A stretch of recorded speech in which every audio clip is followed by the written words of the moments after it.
Donald Trump in an all-out civil war with his own party allies, Thomas Massie, Marjorie Taylor Greene, and Rand Paul. But is this really just about the Epstein files, or something far bigger? What if Trump hesitated to fully expose Epstein because Epstein wasn't just a predator, but a protected asset, maybe even tied to a foreign intelligence like Mossad? And why are these three, Massie, MTG, and Rand, so willing to break with the GOP machine? In this video, we're digging into what they all have in common, why they don't act like your typical swamp creatures or neocons, and whether the Epstein files are just the tip of the iceberg. Donald Trump took to Truth Social a number of times over the last week on November 22nd, stating Marjorie Trader Brown, because of plummeting poll numbers and not wanting to face a primary challenger with a strong Trump endorsement, where she would have no chance of winning, has decided to call it quits. Her relationship with the worst Republican congressman in decades, Thomas Massie of Kentucky, also known as Rand Paul Jr., because he votes against the Republican Party and really good legislation, did not help her. For some reason, primarily that I refused to return her never-ending barrage of phone calls, Marjorie went bad. Nevertheless, I will always appreciate Marjorie and thank her for her service to our country. This preceded further posts in the following days, with Trump stating, the Republican Party has never been so united as it is right now.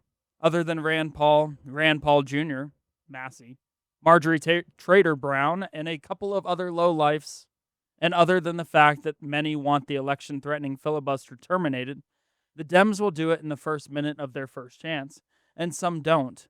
There is great spirit and cohesion. Plus, the Republican Party is much bigger than it was when I announced in 2015, or ever was before. Many million more members. We now have the strongest border ever, biggest tax cuts, the best economy, highest stock market in USA history, and so much more. But the best is yet to come. Vote Republican. Also on November 24th, he states, whatever happened to Senator Rand Paul? He was never great, but he went really bad. I got him elected twice in the great Commonwealth of Kentucky, but he just never votes positively for the Republican Party. He's a nasty little guy, much like Congressman Thomas Massie, aka Rand Paul Jr., also of Kentucky, which I won 3 times in massive landslides. A sick wacko who refuses to vote for our great Republican Party, MAGA or American First. It's really weird. And finally, a post praising Tim Burchett on his media appearances. Republican, of course. Congressman Tim Burchett was great today on Fox and Friends, a classic. His take on Marjorie Trader Brown was 100% perfecto. Way to go, Tim. Let's listen in on this interview on C-SPAN on Friday the 21st on Burchett's comments on Marjorie Taylor Greene. Let's roll this clip. Congressman Burchett, what do you think about this breakup? What's going on here? You see that a lot in politics. You also see people kiss and make up. I don't know that those two will ever. But Marjorie, she's been an independent person since she got here, and President Trump obviously speaks his mind, and they're in a complete disagreement right now. And is this about Epstein, or is there something broader about this relationship that's this more town representative? is never about what's current. Right. So what do you think is this about?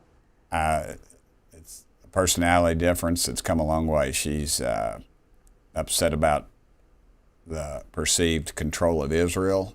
She's and Trump's embracing of Israel, and she's upset over several other things. But again, she's independent. I mean, do you think it's important to have people like MTG speaking out and speaking their opinions? I'm a big believer in the First Amendment until you say something I don't like, ma'am. And then I think we need to readdress it. No, yeah, she can do whatever she wants to. She's independent. And joined in the studio today with me, the one and only Aaron Lujan. Howdy, partner. Well, that was Burchett talking about the relationship with Trump and Marjorie Taylor Greene. Trump had praised Burchett for his media appearances on this topic, and yet Burchett says a couple things that I think maybe he didn't want to get out there that just kind of snuck out there, which is that this actually is very deep. It's not a shallow issue about Epstein. This divide runs all the way back to Israel's connection with the United States, and certain senators and representative like Marjorie Taylor Greene, Rand Paul, the former representative Ron Paul, and Thomas Massie, and their disagreement with U.S. involvement in this war, and also with how Israel has gone about the war on Hamas in Palestine. And so this runs a lot deeper. Aaron, what's your thoughts on this? Well, you're also forgetting Tucker Carlson. You're forgetting Candace Owens. You're forgetting Nick Fuentes. You were referencing the political people. Let's not forget Yes. about the media people. So I think what we're seeing is a divide between those who prioritize partisan loyalty over substantive policy, specifically America First values. Marjorie Taylor Greene positioned herself America First. Thomas Massie, same. Nick Fuentes' show is America First. And in 2016, they all looked alike. They all sounded alike. Nick Fuentes was wearing his MAGA hat. We were all one big happy family. And then October 7th. And then I think the issue that really brought this into the forefront was Epstein and the war in Gaza, the genocide in Gaza. And the moral impetus just became too hard to ignore.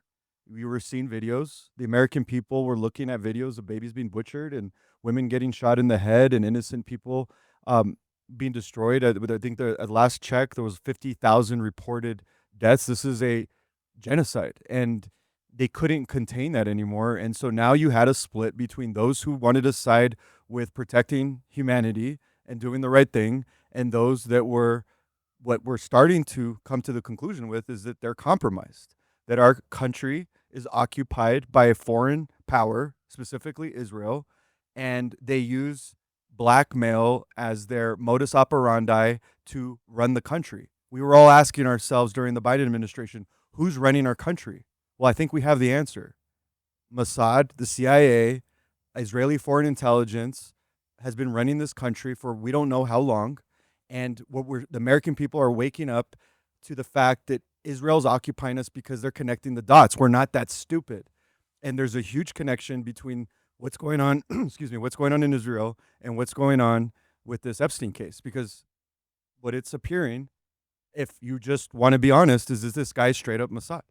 Well, and we're gonna get to that, but what we're gonna do first is we're gonna establish the talking points of these four: Marjorie Taylor Greene, Rand Paul, Ron Paul, and Thomas Massie on Israel, and kind of just showing that is the similarity that these four individuals have that differs from much of the rest of the Republican Party, or at least as of now, it differs. So we're going to start with this clip on Marjorie Taylor Greene from October 9th. Here you go. I don't know. I certainly applaud the president. This has been one of the issues that I've campaigned on and talked about constantly. I'm very much against America's involvement in foreign wars. And the president has worked very hard on this. However, we have to see Israel and Hamas, both sides, truly cement this agreement. But I certainly hope for all involved that this definitely is a peace deal that will remain. We all hope that, yeah. And on July 28th, you talked about that. You said, quote, it's the most truthful and easiest thing to say that October 7th in Israel was horrific and that all hostages must be returned. But so is the genocide, humanitarian crisis, and starvation happening in Gaza. On that note, when it comes to the genocide, I mean, do you believe that Israeli Prime Minister Benjamin Netanyahu is a war criminal? I don't know if I can accuse him of being a war criminal. However, well, let's just say both issues are bad. That's why I said that. What happened on October 7th is absolutely horrific. And of course, our hearts go out to those families and those hostages that remain. But at the same time, the relentless bombing of the Palestinian people, and many of them have been just innocent people. They're not Hamas. They're literally women and children, and you can't unsee the amount of pictures and videos of children that have been blown to pieces and or they're finding them dead in the rubble. That isn't, those aren't actors, that isn't fake war propaganda. It's very real, and I think that is equally horrific.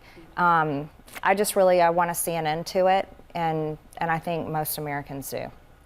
Well, you know who does want to call Benjamin Netanyahu a war criminal? South Africa. They brought a case before the International Court of Justice and the International Criminal Court.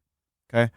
Several European nations, including Spain, Ireland, Norway, and Belgium, have also been vocal critics, formally recognizing a Palestinian state and threatening sanctions and supporting ICC actions. And I personally would like to call Benjamin Netanyahu a war criminal because what he's doing is a genocide. Well, and it's not just South Africa. I mean, the International Criminal Court itself issued a warrant for Benjamin Netanyahu and his defense minister for their alleged war crimes and crimes against humanity in Gaza. And in November of 2024, a ICC judge issued arrest warrants for Netanyahu and Gallant, and all 120 plus member states are legally obligated to arrest them if they enter into their territory. And in a very telling interview, Theo Vaughn interviewed Thomas Massie and talked all about Israel, Israel's connection to the U.S. government, and also Thomas Massie's stance on the war and whether or not we should fund it. And it's a very telling interview. So we're going to go ahead and roll parts of that right now. Now, there's one group of lobbyists I don't think really should exist or should have access to U.S. offices, and those are foreign lobbyists. Yeah. Yeah, I've heard you talk about this before, and I've heard a lot of people are talking about it now. It's definitely become a hot topic. And AIPAC is one of the big ones. And that stands for American Israeli political. It's not a fund. It didn't start out as a super PAC. So Political Action Committee? Public Affairs Committee. There we go. Public Affairs Committee. American Israel Public Affairs Committee. Now, a lot of times PAC stands for Political Action Committee, like you said, but these guys were started before there were Political Action Committees, so it stands for Public Affairs Committee. Got it. And they bragged that they've spent more on elections than any other lobbying group. In the world? In the United States. In the United States. In Congress. Okay. They now do have a political action committee, and I forget what the name of it is. So AIPAC has a subsidiary that spends money to basically crack heads of congressmen, which all the money we give to Israel is military money. So they are basically lobbyists for the military-industrial complex. Got it. Understood. So I just don't, it gives their government this extremely evil look to me, and I think to a lot of people, Well, rough numbers, there are 2 million people in Gaza and 50,000 have been killed. That's 2.5%. Like they've killed 1 in 40 people in Gaza. If you did that in the United States, if you did 2.5% of 350 million, it'd be almost 10 million people dead in the United States. Everybody in Gaza is at this point related to somebody who's been killed. Like at least a first cousin you had killed. And then if you say how many have been maimed, it's probably 3 or 4 times that. So everybody in Gaza knows people who've been killed and maimed. And we're supporting it, right? That's also the part that makes it really tough sometimes to just be a person. It's like our tax money is going towards this. But I just hope that people in some of these other countries know that it's not regular, everyday people who would want to do these things, that it's like governments making these choices and it's corporate interests that make these choices. Yeah, so at the end of the day, Thomas Massie and Marjorie Taylor Greene do not take money from AIPAC. You know who does take money from AIPAC? Donald Trump, J.D. Vance, Lindsey Graham, Tulsi Gabbard, Marco Rubio, Mike Johnson, to the tune of hundreds of thousands of dollars. So the split is very obvious. Those that want the Epstein files released and are opposed to the genocide in Gaza do not get money from AIPAC. Those that do not want these files released or are making this really difficult and keep contradicting themselves, and those that have been ignoring the genocide in Gaza and have voted to essentially give all of the weapons and money to Israel to commit their genocide, collect money from AIPAC. You can go to trackaipac.com and learn all about it. Well, and it's not just Republicans. I mean, Hakeem Jeffries, the minority leader in the House, received more money than Mike Johnson, if I recall correctly. Elizabeth Warren has taken money. Nancy Pelosi has taken money. All of these top Democrats have taken money. This is not a partisan issue. No. In fact, they've done such a good job of lobbying in this country that essentially almost all of them have taken money from AIPAC. And if it's not a small amount or if it's not a large amount, they're still taking something from AIPAC. And once again, it goes back to where do your loyalties lie? And are you going to independently think for yourself when you take that money, when somebody's going, if you don't agree with me, if you don't do what I say, we're going to primary you out of your position, which is essentially what Donald Trump said to Marjorie Taylor Greene was, I'm not going to support you anymore. I'm going to primary you with somebody else of my choosing. It's what he said now to Thomas Massie, is what he said to Rand Paul. He's going, I'm going to primary you out of these positions. It's the same strategy that all of these lobbyists use to make sure that their bills pass. They go, if you don't follow what we want, we're going to primary you out of this position. Yeah. And the reality of it is that Donald Trump was friends with these people. Donald Trump campaigned for these people. These people were always and always have been America first. And so just like it's a bipartisan effort to keep these Epstein files hidden, it's a bipartisan effort by we the people to have these files exposed. And that's why this issue is so monumental and so historical, because it's unlike any other issue that we've ever had in recent history, specifically because of this bipartisan element to this, right? You have Democrats and Republicans, and on the media side of it, you have people like Piers Morgan, you have Cenk Uygur of the Young Turks, very far left, have always been enemies of conservative media, agreeing with people like Nick Fuentes. You have Cenk and Anna Kasparian complimenting conservative media personalities. Jason, when have you even seen this in your lifetime? Well, and we're about to show one of those clips. Let's roll it. Because, and this goes back to what Thomas Massie said, where he said almost everybody in Gaza knows somebody that's been killed or maimed. And it goes back all the way to Ron Paul's idea of blowback. But also, Rand Paul talks a lot about, hey, you know, we're creating extremists when you start murdering people's family members because they're pissed off. And so now you have a traditional, essentially, gang war that never ends because so-and-so killed my brother, so I'm going to kill their brother, and you killed my brother, so I'm going to kill your cousin. And all of a sudden, you have the streets of Chicago. You have the gangs of New York. And that's what's going to happen over here in Gaza. It's what's presently happening in Gaza. And it's that idea of blowback that came from Ron Paul from so long ago. Well, let's roll this clip. Rand Paul is a very bad person. Okay, let's just start with this, right?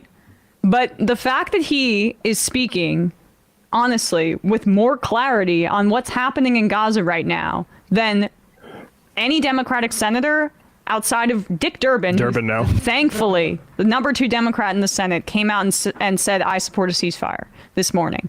But he is, because he's not, checking in with certain interest groups and saying, can I say ceasefire or humanitarian pause? Or do I have to mention human shields in my statement, Elizabeth Warren, when I'm condemning the bombing of a refugee camp? Because he's not being clammy-handed in responding to this and just acknowledging what he sees, he's able to have a common sense reaction, even though, again, I oppose essentially everything that Rand Paul stands for. When you see the horrific images of young people being mowed down with automatic weapons at a concert, images of whole families being killed, it's hard not to be moved by that and understand Israel's desire to want to respond and to try to wipe out particularly the military leadership of this.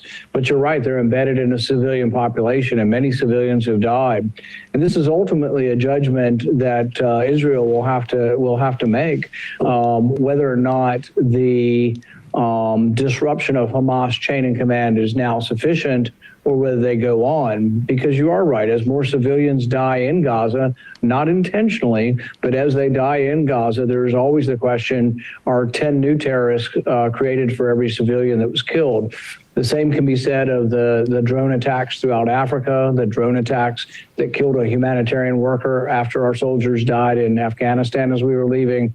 So there always is the question of blowback. And ultimately, that decision has to be made by Israel.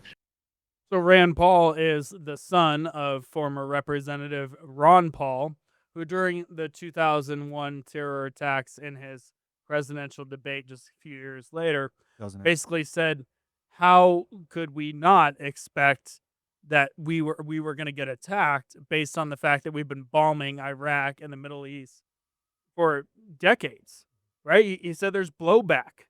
And so, here we have the same similar response that we just saw from Thomas Massie and now Rand Paul, and Ron Paul is weighing in on the same thing. And so we're going to go ahead and roll this clip. Now, it's not only my friends on the left who are concerned about the plight of the innocent civilians in Gaza. Former Representative Ron Paul, a libertarian Republican revered by non-interventionists like myself for opposing war and speaking out against some of the actions of the Israeli government, is slamming those in the U.S. who are evincing indifference to the suffering of the Gazans. Worse than indifference, at least one member of Congress even indicated he supports the starvation of the Gazans.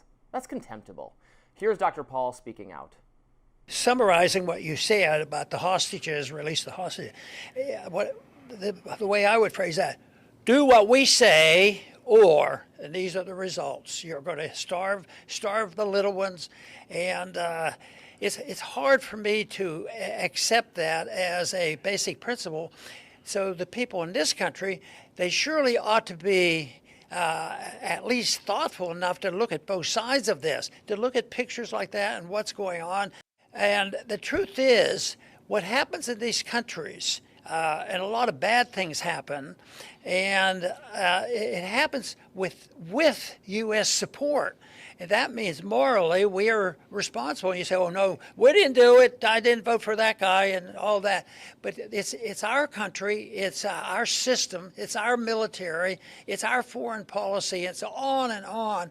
Thomas Massie, Marjorie Taylor Greene, Rand Paul all agree on what formerly were America First policies. Let's go down all four. Number one, there's strong opposition to U.S. military aid and the funding for the war.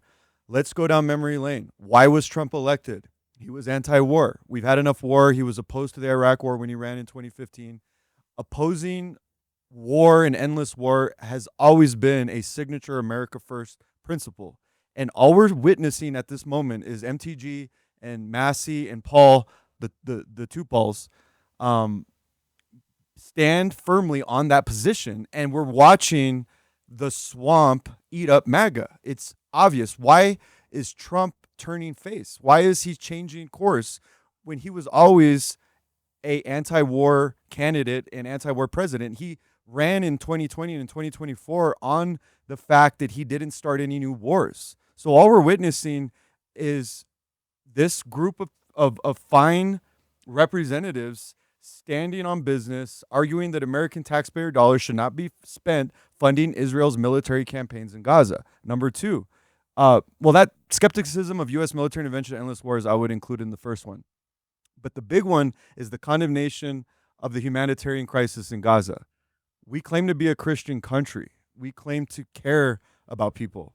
The reality is that we have a full-blown genocide, and they all agree on that. They want it to stop. We are the funders. Let me repeat that. The United States taxpayer are the funders of a genocide right now.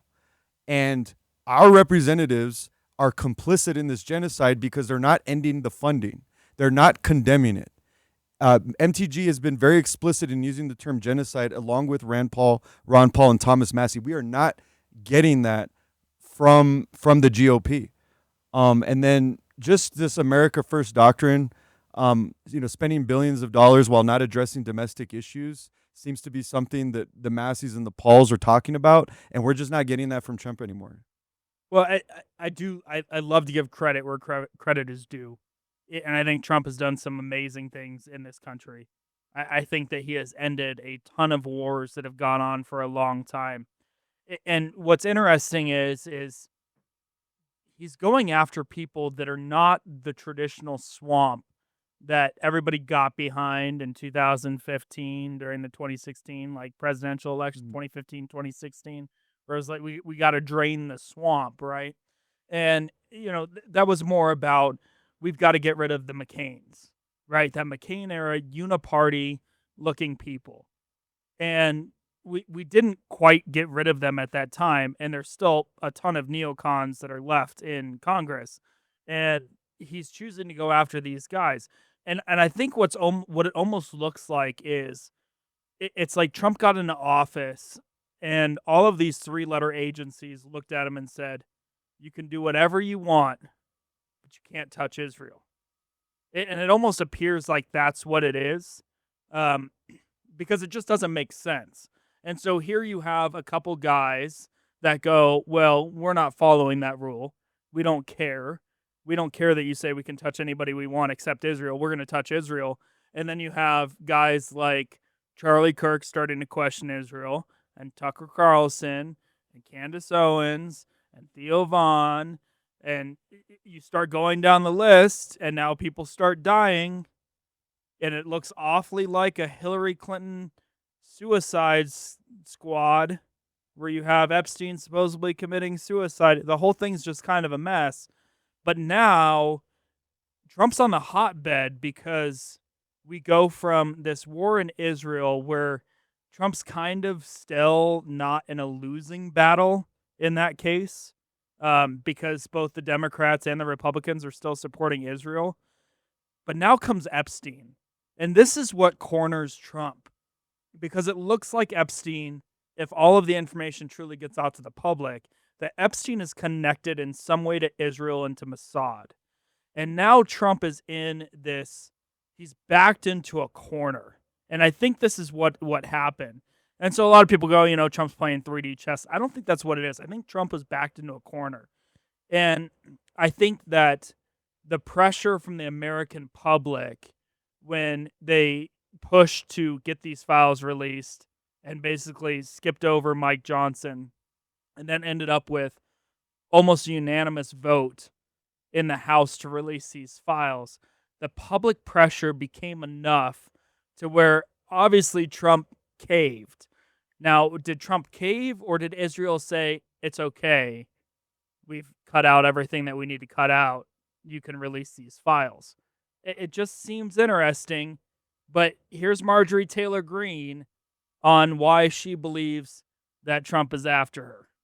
And I'll tell you right now, this has been one of the most destructive things to MAGA, is watching the man that we supported early on, 3 elections, for people that stood hours, slept in their cars to go to rallies, have fought for truth and transparency, and to hold what we consider a corrupt government accountable. Watching this actually turn into a fight has ripped MAGA apart. And the only thing that will speak to the powerful, courageous women behind me is when action is actually taken to release these files, and the American people won't tolerate any other bullshit. That's where we are today. Thank you. That internet's a bunch of bullshit. Was I on the air with that? Yeah. Sweet. You're presently on the air. November 12th, 2025, the House Oversight Committee released the emails allegedly embarrassing communications referencing Donald Trump. So to answer your question, Jason, maybe this is the reason why Trump doesn't want these files released. April 2011, the famous dog that hasn't barked email. Epstein wrote to Ghislaine Maxwell, I want you to understand that the dog that hasn't barked is Trump. Hours at house with him, and he has never been mentioned. So this has been interpreted by some to suggest Trump spent significant time at Epstein's residences, but had not been implicated in the unfolding scandal at that time. The email on Mar-a-Lago expulsion, this email comes from January of 2019. Epstein wrote to an associate addressing Trump's claim that he had expelled Epstein from Mar-a-Lago. Epstein stated, quote, Trump said he asked me to resign. Never a member ever. Of course, parentheses, Trump knew about girls as asked Ghislaine to stop, end quote. This appears to directly contradict Trump's narrative of a clean break and instead alleges Trump was aware of the recruitment activities. There was an email in January of 2017, an email to a reporter. Just a week after Trump's inauguration, Epstein wrote an email to a New York reporter, "Donald is effing crazy." This communication reveals Epstein's personal contempt for Trump shortly after he took office. In 2018, we have an email to a White House lawyer. In this email from the Obama White House, Epstein claimed, quote, "I know how dirty Donald is," end quote, implying he possessed damaging information. In 2018, we have an email to Larry Summers. In an exchange with former Treasury Secretary Larry Summers, Epstein described Trump as, quote, "borderline insane." And lastly, an email from December 2015, my favorite. This is in respect to a strategic discussion with Michael Wolff. Emails with the author on the day of a GOP primary debate show them strategizing about how Trump might answer questions about Epstein. Wolff suggested that if Trump denied visiting Epstein's house, it would give Epstein, quote, "valuable PR and political leverage," end quote. Wolff also speculated Trump might defend Epstein as a, quote, "guy who has gotten a raw deal." You guys, this doesn't look like what the narrative that Trump painted not too long ago of Epstein, I don't know the guy. Why are we still talking about Epstein? Like, there was this distance narrative, I think, that was parroted throughout the media that he kind of didn't know who he was and he didn't really have any sort of relationship. And he was this Democratic conspiracy theory. I don't think so anymore. And I think this is the reason why Trump is signing off on the bill to release the files. Yeah, I don't know if I believe that Trump was implicated in any of the sex trafficking portion of it. I don't. But it reminds me a whole lot about the conversations that we've had about Robert Morris and all the people that knew and covered it up. And the question becomes, did Donald Trump know? I think that's the question that we have to answer is, if Trump wasn't involved, did Donald Trump know? Right? Did Donald Trump know that this was going on? And it's hard to believe that even if all of these people in positions of power didn't take part, let's claim they didn't take part, did they know? Right? Because it's very obvious that there's at least 3 sitting presidents that had connections with Jeffrey Epstein and had visited the island and were somehow connected between Epstein and Israel and the former prime minister of Israel. The whole thing just reeks of scandal. Now, what I want to do is Emily Knows Everything had an interview with Thomas Massie, and there's some very revealing parts of this interview, and I want to go ahead and skip to that. But what I do want to focus on is the 180 that you mentioned. Why has Trump's stance on this, why is it flip-flopping all the time? Because he's calling it a Democrat hoax. Mm-hmm. As a Republican, how do you feel about it being called the Democrat hoax? And what does he mean by hoax? Because it sounds like you're very familiar with the case. I think that's a big insult to these women to call it a hoax. When he said that and they were at our press conference, they asked him to meet with them so that he could see it wasn't a hoax, so that he would personalize their stories instead of just thinking of this as a hoax. But he never has met with them. And I wish he would invite them to the bill signing. Like, he could be a hero if he would just step forward and say, right, I'm signing this bill for you. You're going to get justice. This is not a hoax. There's still time for him to do that. So do you still have hope that maybe he could turn it around, or do you think that he's protecting certain people? I think he's been protecting certain people, but I think he made a political calculation that the position he had taken, which was you're a traitor to him if you're a congressman. Marjorie Taylor Greene. Yeah. If you're a Republican and you support this transparency, then you're a traitor. And so he was trying to intimidate enough congressmen so that this wouldn't pass. But then what happened, there was a sort of an avalanche. There were enough Republicans who said, no, I'm going to vote for the women. I'm going to vote for what my constituents want. And there was sort of, I'll call it a jailbreak going on. A jailbreak. That's a very interesting term that Thomas Massie uses that essentially goes back to what I claimed earlier, which was essentially that all these guys were handcuffed at some point and they decided that they were going to break from the rule, which is don't mess with Israel, don't mess with the Epstein case. And a couple of them said, I'm going to break free of this. And all of a sudden you have a prison break like what happened down in New Orleans, and everybody's just on the run and says, you know what, we're going to go with our constituents. It's very intriguing how fast this 180 flip occurred that Trump made in the Epstein files. Yeah, and logically, if it were a hoax, wouldn't Ghislaine Maxwell been pardoned? And then additionally, why would high-ranking Trump officials and Trump himself campaign on releasing the files if it was a Democrat hoax? Well, the other thing is that there's this when Thomas Massie interviews Kash Patel, and actually we have to go back a little bit before that when Kennedy interviews Kash Patel, he asks about all the people that have visited the island, and the common theme is that we know that Jeffrey Epstein abused all these girls, but we have no way of basically proving, or we have no information to claim that he was trafficking girls to all these people on the list. Excuse me for interrupting, but I'm going to run out of time. You've seen most of the files. Who, if anyone, did Epstein traffic these young women to besides himself? Himself. There is no credible information. None. If there were, I would bring the case yesterday that he trafficked to other individuals. And the information we have, again, is limited. So the answer is no one? For the information that we have. In the files? In the case file. Okay. Basically that he was only trafficking girls to himself. That's essentially what came out of the director of the FBI's mouth. Yeah, and America's stupid, and everybody at the parties playing Monopoly and drinking sodas and Pepsis, and Jeffrey Epstein's with like 500 women, right? That's what we're supposed to believe?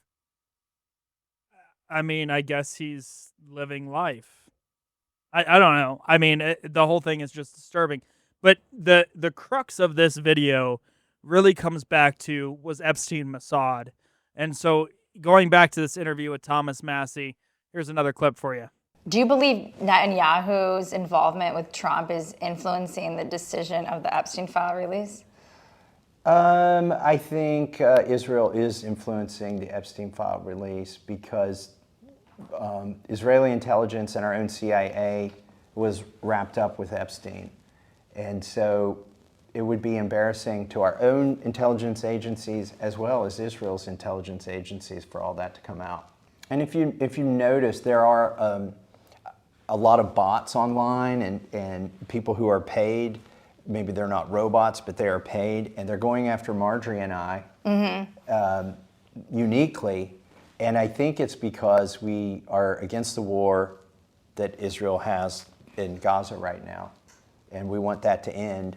And we don't vote for foreign aid, and we don't vote for military aid for these other countries that are at war, and we get in trouble for that.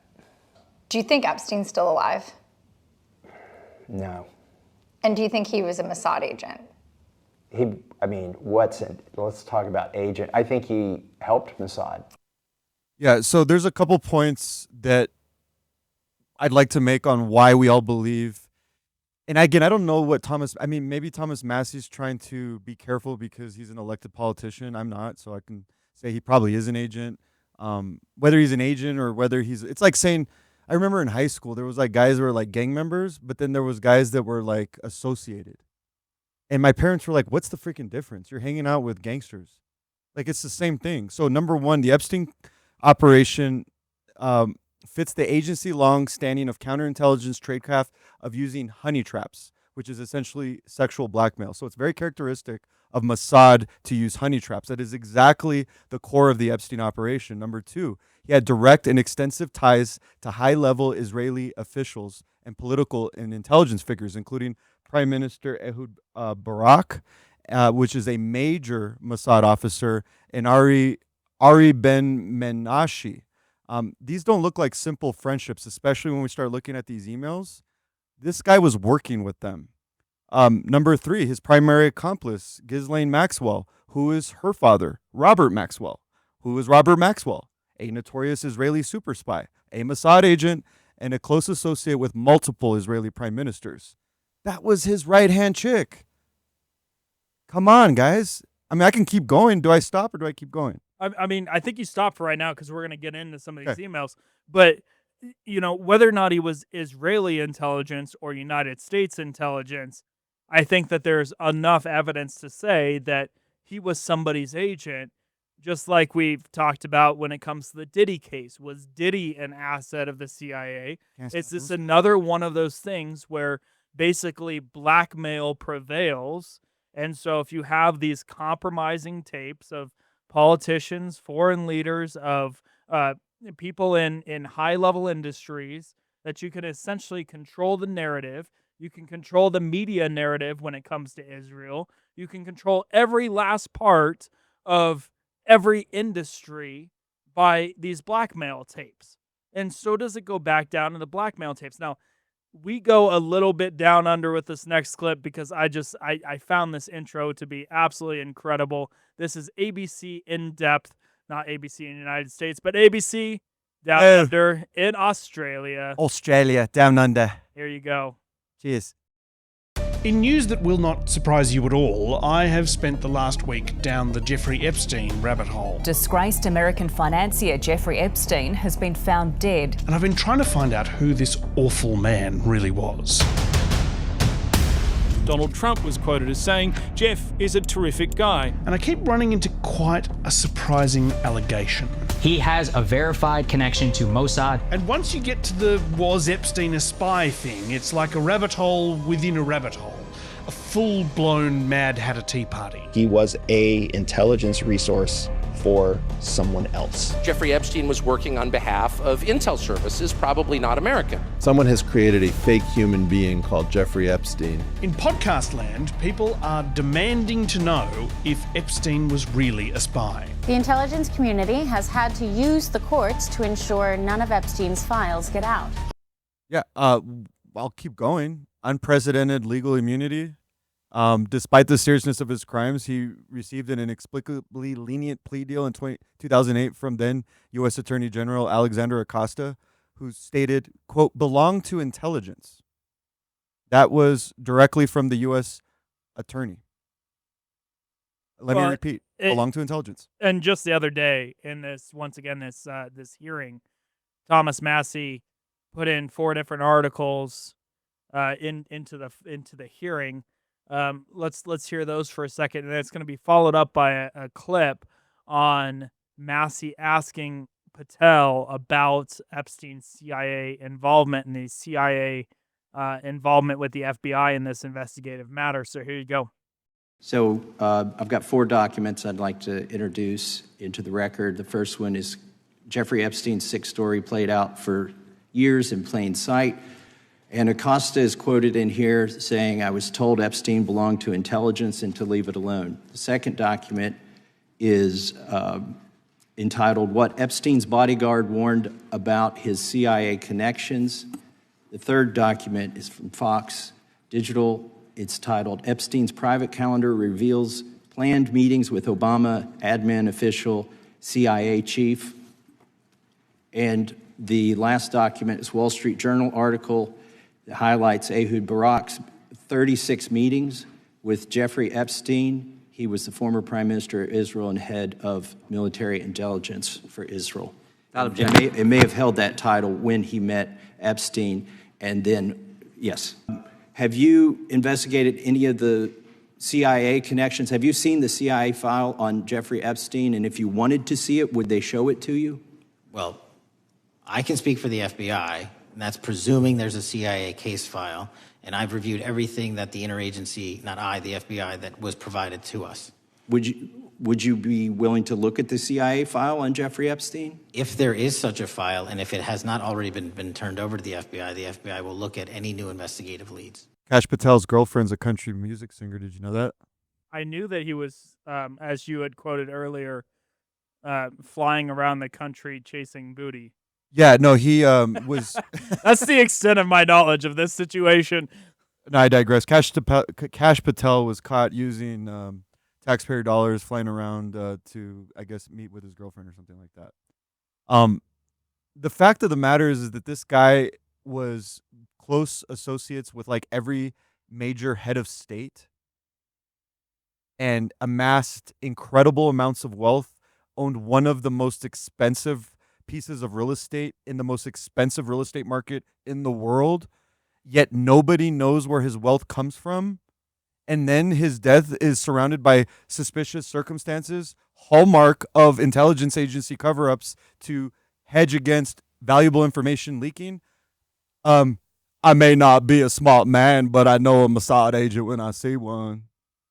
Well, the other thing is, like, did he start as just some criminal, and then they caught wind of it and said, you know what, we'll let you stay out of jail for like 40 years if you just continue to provide us with blackmail material. And then all of a sudden, because we know Israel spies on us, thank you, Ted Cruz. Well, that's what friends do. That's what friends do. Let's roll that clip really fast. Yeah, let's do it. Does Mossad share all of its intelligence with us? Oh, probably not, but they share a lot. We don't share all of our intelligence with them, but we share a lot. It's a close alliance. Do they spy domestically in the United States? Oh, they probably do, and we do as well. And friends and allies spy on each other, and I assume all of our allies spy on us. That's okay with you? I just want to make it perfectly clear, Aaron, you and I are friends. I've never spied on you. In fact, you know where I live because you're sitting in my studio, but I have no clue where you even live. No, I don't spy on my friends. I actually don't even spy on my enemies. I don't spy on people. Like, creep spy on people. Just on Facebook. I did spy on my wife before she was my wife. I was Facebook stalking her. Uh-oh. Yeah. But she already knows that. Okay. But that's different because I was like, trying to holler at her. Were you spying on her, or were I was, you just well, like... the kids call it Facebook stalking. Okay, you were stalking her. I was Got Facebook it. stalking her, yes. You just wanted to happen to run into her at a restaurant. Well, God bless the fact that her profile was public and her 300 plus photos. It was awesome. You found your wingman off that. You're like, who do we have a mutual friend? Yeah. We digress. Okay, so going back to the comment, was he CIA? Was he Mossad? Is he some sort of intelligent asset? I think the answer is clearly yes. Question is, was he CIA or Mossad? And through the course of spying, did this give Israel an upper hand in going, look, now we know because we're spying on you that you have this asset of Jeffrey Epstein, and now he's our asset too. Mm-hmm. And so it's almost like a shared asset liability. Yeah. Our enemies, your enemy and my enemy make us friends, basically. Isn't it your enemy is my best friend or whatever? I think everybody understands it. We're just having a George W. Bush moment. Yeah, well, 100%. I won't throw a shoe this time. Thank All right. Now, here we have, this is going into the emails and into the relationship with Epstein and Israel. Let's run this clip really fast. And I know Aaron's got tons of information on this. Oh, yeah. So we're going to pass it off to him. An Israeli military intelligence officer happened to stay at Jeffrey Epstein's Manhattan apartment on at least 3 separate occasions, and that's according to a new report from Dropsite News. Now, Epstein may have even wired money to him, once again raising questions about Epstein's alleged ties to Israeli intelligence networks. Alleged. Now, Barack's friendship with Epstein has been well documented. We actually have images of him entering Epstein's apartment. So we've known about that already, but he did, so that's well documented. He met with Epstein dozens of times. He flew on Epstein's jet and once visited the infamous Epstein Island. We're talking about Ehud Barak here. Now, one of the times Corin stayed at Epstein's place was while he was working as a senior aide to Ehud Barak. Now, after Barak left the IDF, Corin headed his staff as interior minister, then foreign minister, and then after that, defense minister. Leaked emails show that Ehud Barak was actually sending Epstein bank details for funds that were to be wired to Corin's Citibank account. We have the evidence right here. Let's take a quick look at that. There it is. That's the email. Obviously, the account numbers and all that have been redacted. But it's from Ehud Barak to Jeffrey Epstein. Hi, Jeff. That's the info. Then you have the account number. Drop site could not determine. So Corin is a former Israeli intelligence officer, one of the top intelligence officers under Ehud Barak, the former prime minister of Israel right before Benjamin Netanyahu. And we know that Corin and Barak both stayed in Epstein's apartment in Manhattan, as well as had visited Epstein Island. And we also know that there was some sort of money transfer between Epstein and Corin because the bank details were given to Epstein from Barak of Corin's bank account and routing number. Very interesting situation, but we see that there's this long history of connection between Israel and Epstein. Yeah, nobody debates or disputes that Jeffrey Epstein is a sex offender, sex abuser, a predator. So the fact that Ehud Barak, the Prime Minister of Israel, a former chief of staff of the Israeli Defense Force, the recipient of the Medal of Valor, which is their highest military award, is documented meeting a known sex trafficker, reveals the fact that Israel uses blackmail as a tool of statecraft. This is their modus operandi.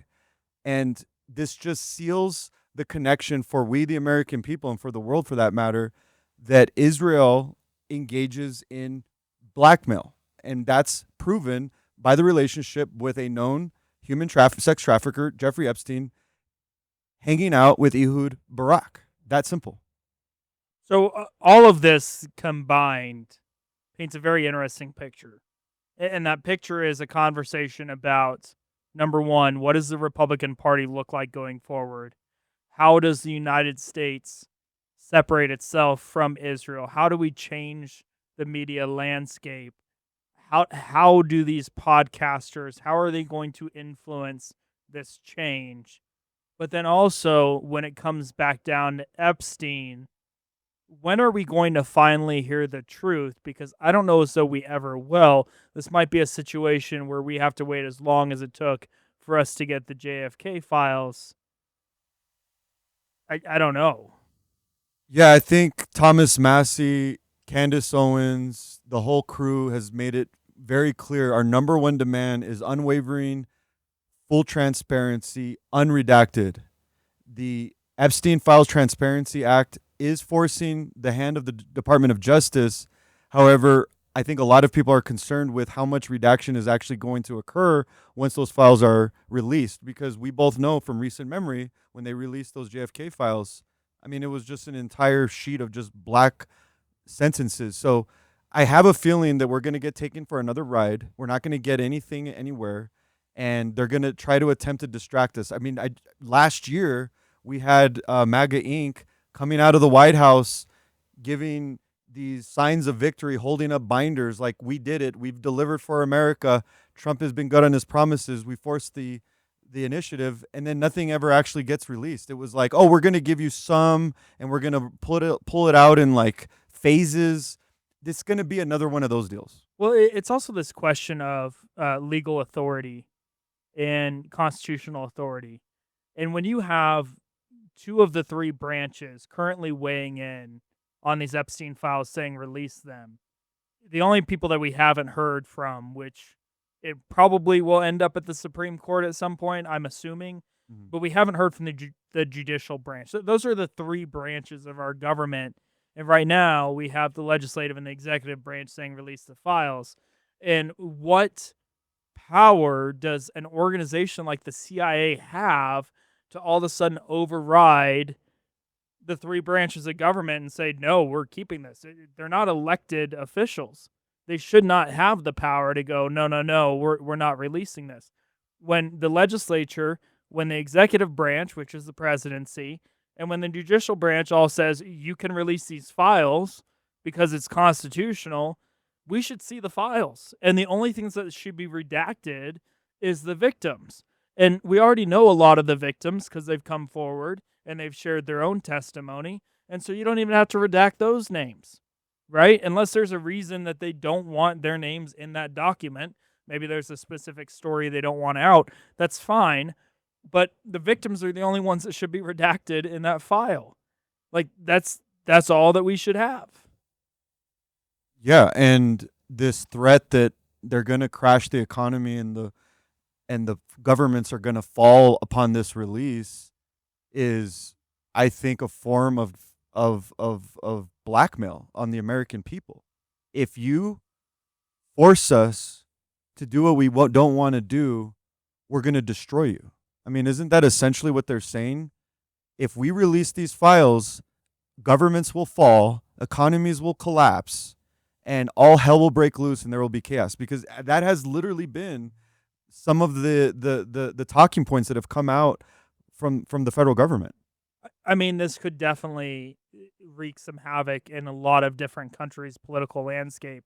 I mean, we've already seen what happened in England, right, with the prince basically being expelled, having all of his titles removed, being kicked out of his house. Like, there could be some pretty severe consequences to these files being released across the globe. Do I think it's going to have a huge economic impact? Probably not. I don't see it play out that way. I don't see how it affects economic transactions. That does not make sense to me. Now, it's very interesting. There's a lot of people claiming that this dispute between Marjorie Taylor Greene and Donald Trump is a 3D chess match. Some of them saying maybe they'll see President Trump flip back to his support of Marjorie Taylor Greene. Very interesting. We just had Elon Musk come back out and say that he thanked the president for all he had done. He seems to be back on the president's good side. Like, they seem to be back friends. Maybe that happens. Maybe it doesn't. Maybe this is Marjorie Taylor Greene's launch for a presidential campaign, which very well could happen. I could totally see her running for president. Well, that was Nick Fuentes' analysis on the matter. He really thought that Marjorie Taylor Greene was engaged in political calculus. She felt that she was shot down, rejected by the Republican Party establishment. Nick's analysis is that the leadership at the Republican Party and the GOP establishment didn't think Marjorie Taylor Greene was smart enough, didn't have the chops to be governor, to be senator, and they basically dismissed her. And so Marjorie looked at that and said, well, if I have no ceiling, I'm going to basically, and Nick believes she's a political opportunist. She's not a loyal America First character, not my assessment, Nick's assessment. And that when she realized that the opportunity was, she was no longer on the team, the new opportunity for her was to flip sides and be on the opposing team, join Candace Owens, join Nick Fuentes, join Thomas Massie in opposing this. Well, you heard it here. If you enjoyed this video, click the like button, hit the subscribe button. We could use your help and support. Have a great day. God bless.